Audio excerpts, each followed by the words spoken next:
Est-ce que vous pouvez m'indiquer où se trouve l'axe vertébral de l'encolure du cheval? Je suis certaine que nombre d'entre vous le placeraient là. Mais en fait, il se situe ici.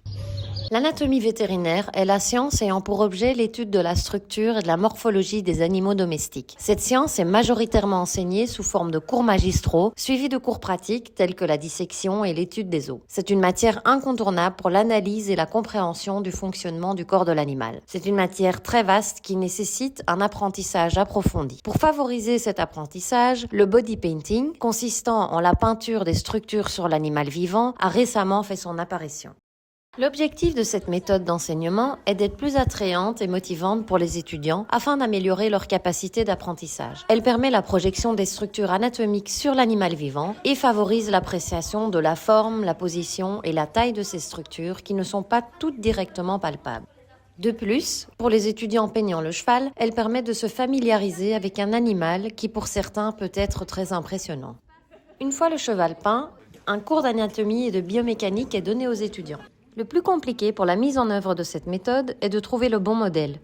En effet, le bien-être animal et la sécurité du cheval ainsi que celle des étudiants sont primordiaux. Il faut donc trouver un animal habitué aux manipulations, calme et disposé à se faire peindre pour un total d'environ 3 heures pour que la séance puisse se passer dans de bonnes conditions. En plus de son impact sur la capacité d'apprentissage, cette activité vise à développer le regard qu'ont les étudiants sur le déplacement du cheval et les structures impliquées. Les étudiants qui peignent apprennent également à travailler avec l'animal pour que la séance de peinture se passe bien. Moi je trouve que c'est hyper innovant parce que c'est d'appliquer vraiment de manière concrète nos cours et on voit vraiment le cheval en mouvement.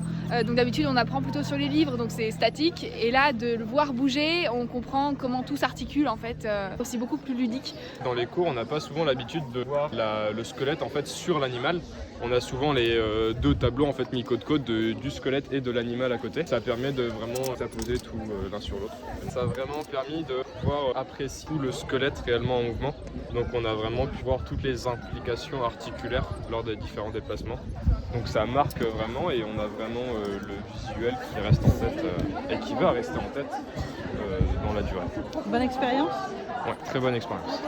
Nous souhaitons développer la méthode en l'adaptant à d'autres espèces et en proposant des formats différents lors desquels tous les étudiants pourront peindre les différents systèmes sur des chevaux ou d'autres animaux. Nous prévoyons également une étude pour permettre l'évaluation objective de cette méthode. Une super expérience et à refaire le plus tôt possible.